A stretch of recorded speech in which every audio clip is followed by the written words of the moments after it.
Queridos irmãos e irmãs presentes, podem se assentar. Estamos aqui reunidos nesta bela manhã para a cerimônia do enlace matrimonial dos queridos Marco e Cristine.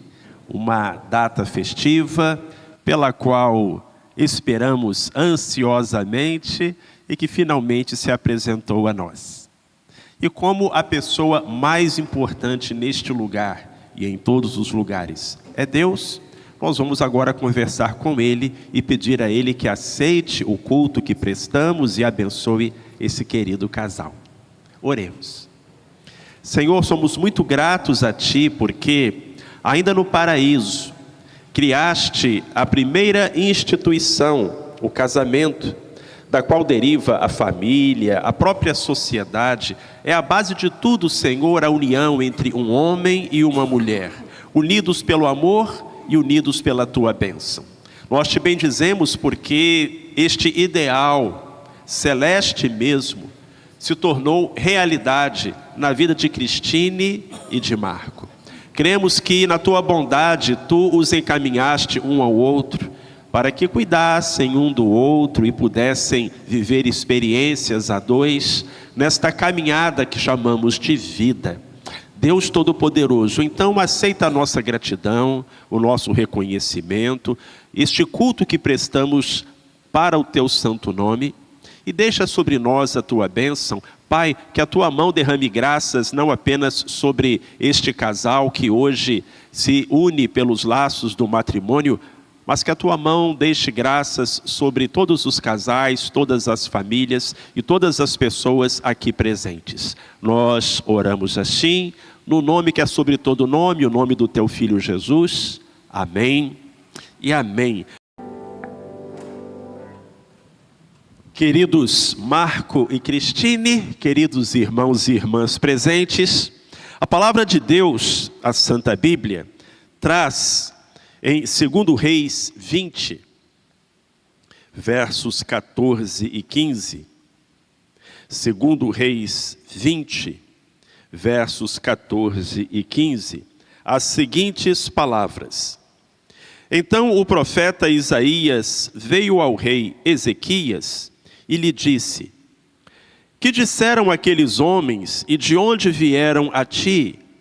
E disse Ezequias: De um país muito remoto vieram, de Babilônia.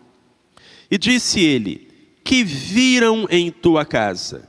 E disse Ezequias: Tudo quanto há em minha casa viram. Coisa nenhuma há nos meus tesouros que eu lhes não mostrasse. Que viram em tua casa. A história que nós acabamos de ler retrata um momento não muito feliz na vida do rei Ezequias. Um rei que em outras oportunidades se mostrou sábio e piedoso, mas que neste momento se deixou levar pela vaidade. Ezequias esteve à morte, Deus o sarou, concedeu-lhe mais 15 anos de vida, e ele recebeu uma visita que o deixou muito envaidecido, a visita de uma missão diplomática da Babilônia, que veio para prestar as suas homenagens e dizer: olha, nós soubemos que você esteve doente e nós soubemos que você foi curado, então viemos aqui para transmitir a nossa alegria. Ezequias ficou tão envaidecido com aquilo.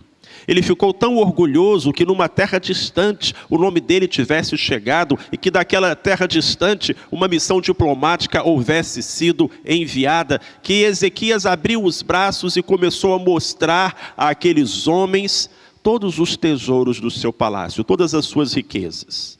O ouro, a prata, as pedras preciosas. Acho que ele quis impressionar os visitantes. O que acabou se mostrando um erro, porque o que Ezequias conseguiu com essa atitude foi despertar a cobiça dos babilônios, e 100 anos depois eles voltaram com os exércitos e destruíram Jerusalém, derrubaram os muros, incendiaram o templo e levaram todos aqueles tesouros que Ezequias tinha mostrado lá para a terra de Babilônia. Mas o profeta Isaías fez ao rei uma pergunta que eu quero fazer a vocês dois. esta manhã o que viram em tua casa. Ezequias não foi sábio e o que ele mostrou na casa dele foram coisas materiais. Acho até, meus irmãos, que se Ezequias vivesse hoje, ele teria postado tudo nas redes sociais. O carro importado, a moto potente, as joias da esposa. E aquela atitude de Ezequias é uma atitude repetida por muitos hoje, que gostam de ostentar e que acreditam que o importante dentro de uma casa são os móveis, são as joias, são os bens. Não é. Não é isso que é importante em uma casa. A pergunta do profeta, que viram em tua casa, é a pergunta que faço esta manhã a vocês dois, meus queridos, que vão constituir, a partir de agora, uma família. Se a casa de vocês fosse de vidro, e as pessoas pudessem enxergar do lado de dentro, o que vocês gostariam que elas vissem? O que Deus gostaria que vissem dentro da casa de vocês? Eu vou sugerir alguns tesouros verdadeiros, espirituais, que as pessoas deveriam ver na casa de vocês e na casa de cada um de nós. O que Deus quer que vejam na nossa casa? Primeiro, amor. Amor que não é um sentimento apenas ou uma mera emoção. Amor que é um compromisso, amor que é um verbo, amor que é uma prática, amor que é uma escolha. Os romances açucarados, os filmes de Hollywood, têm transformado o amor em mera emoção. Têm equiparado amor à paixão, a tal ponto de alguns casais chegarem a dizer: o amor acabou. Mas o verdadeiro amor, diz a Bíblia, jamais acaba, porque ele se renova em cuidado, em compromisso, em fidelidade. Sempre será uma casa rica aquela em que as pessoas puderem ver o amor. Segunda coisa que Deus gostaria que vissem na casa de vocês: o respeito. Aliás, o amor é uma flor que cresce no terreno do respeito. Onde não há respeito, não pode haver amor. O respeito se reflete na maneira como nós nos tratamos, no nosso tom de voz, no cuidado que temos. É muito fácil faltar com o respeito na intimidade do casamento. Afinal de contas, é onde somos nós mesmos, ficamos mais à vontade, relaxamos. E não há nada de errado nisso, mas isso traz um perigo. O perigo da familiaridade.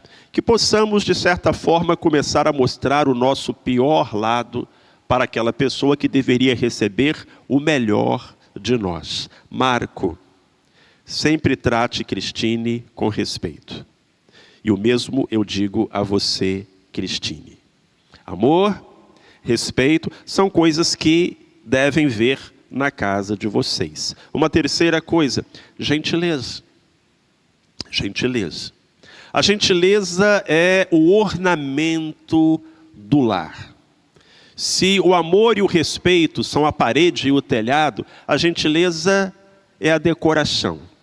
Sabe aquelas palavrinhas mágicas? Por favor, obrigado, tenha a bondade, me desculpe, não há de quê.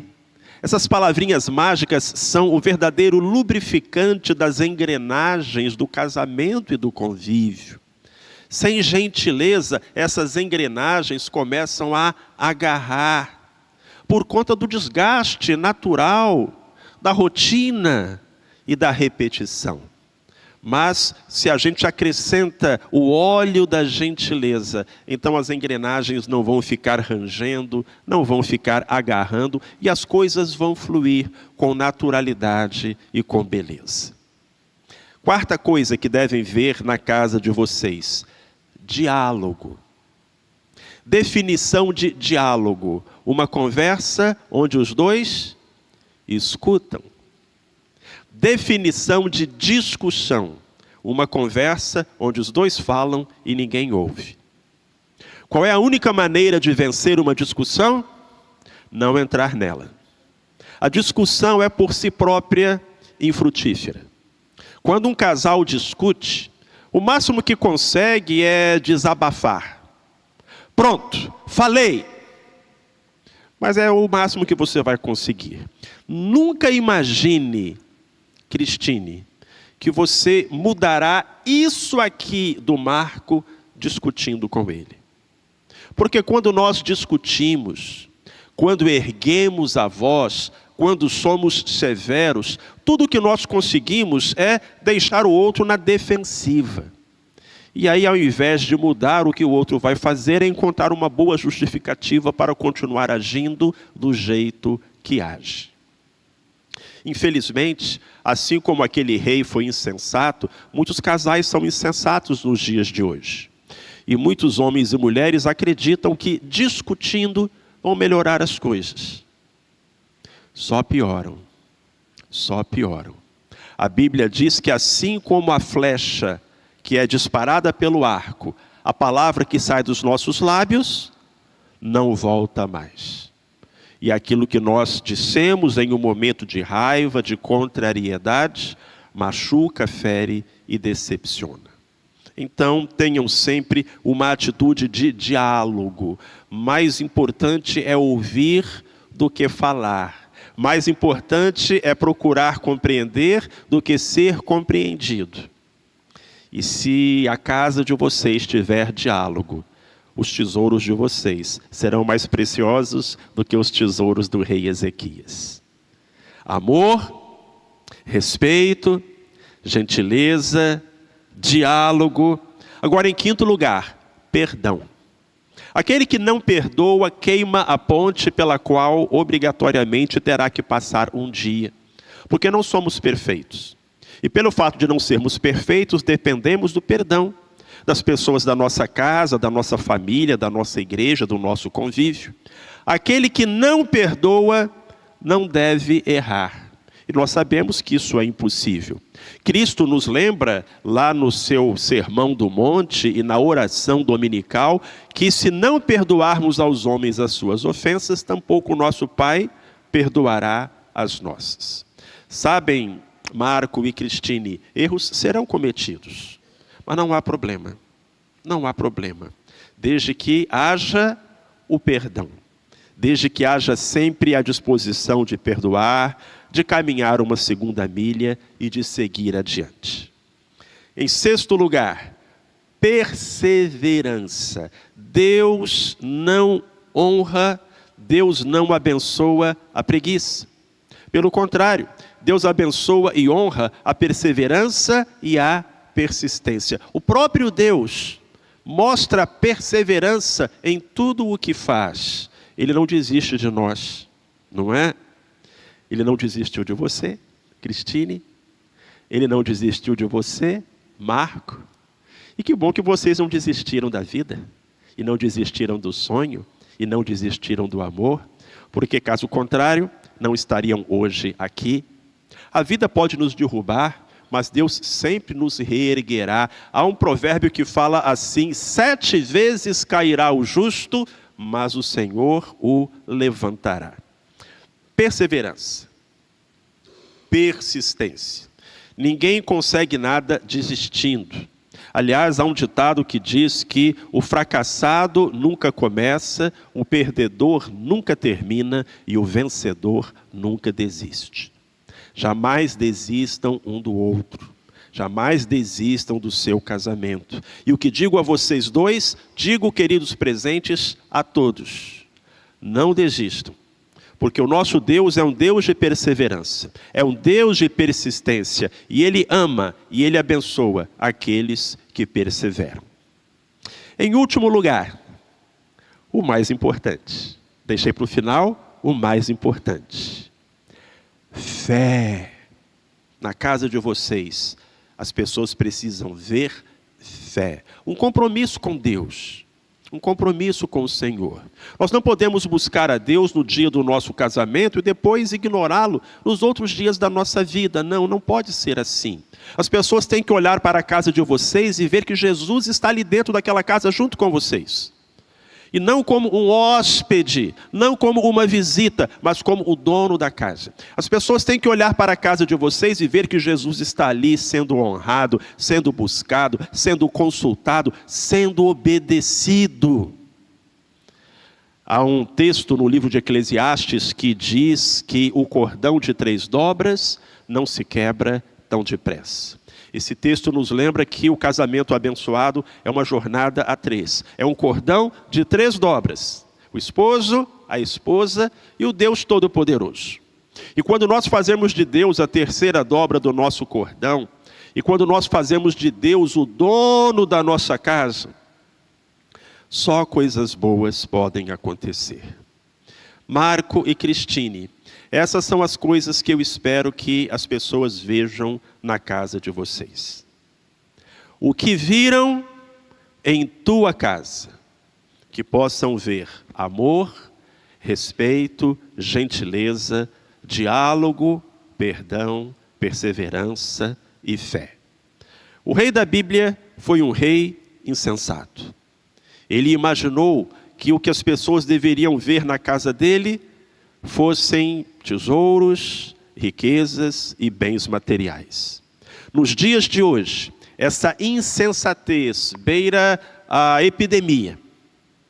Parece que todos só se ocupam dos passeios, das viagens, das aquisições, dos móveis, dos imóveis, dos carros, e aí você vai lá ver numa rede social e nas fotografias, olhem, é isso que nós temos dentro da nossa casa. Quanta pobreza, quanta pobreza.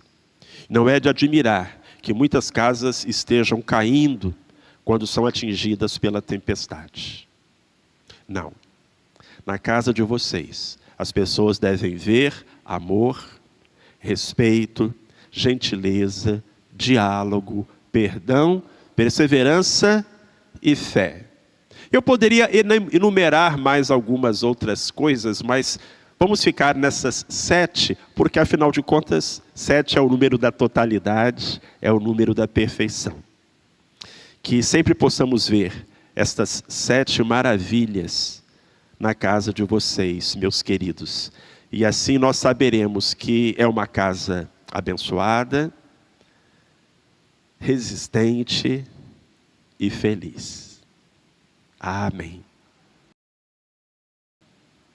Vamos agora acompanhar a entrada das alianças.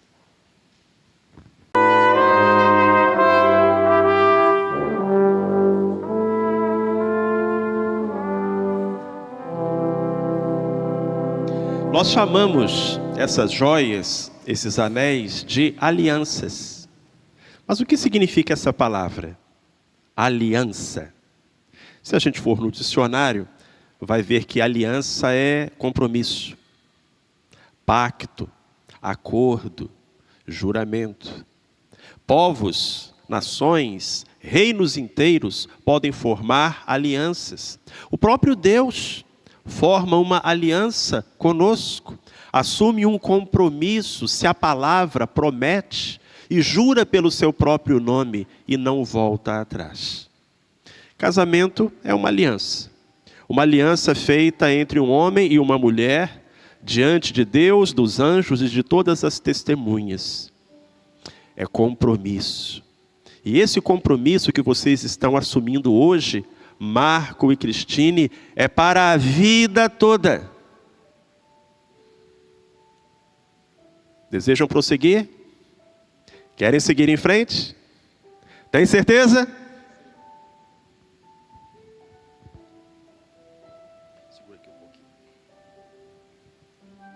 Marco, é de sua livre e espontânea vontade que recebe Cristine por esposa, prometendo honrá-la, amá-la e ser fiel a ela, na riqueza e na doença, na riqueza e na pobreza, na saúde e na doença, todos os dias de sua vida, até que a morte os separe? Então coloque a aliança no dedo anular esquerdo de sua noiva.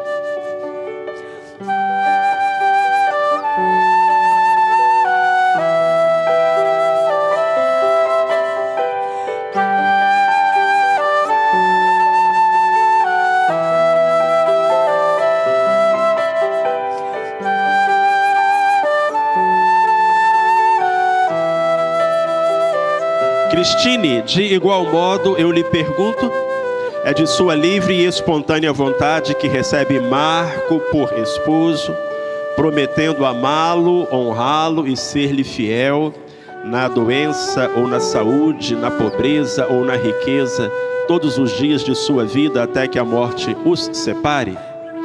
Então, minha querida, coloque a aliança no dedo anelar esquerdo de seu noivo.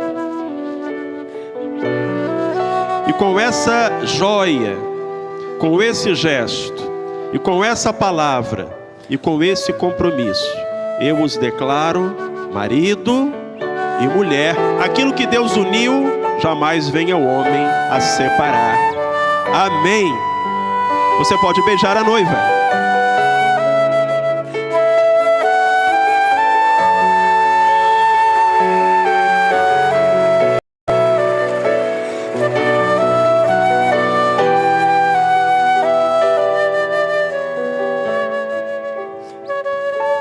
Você conseguiu pegar o beijo? Vou fazer de novo. Não é para garantir, para garantir.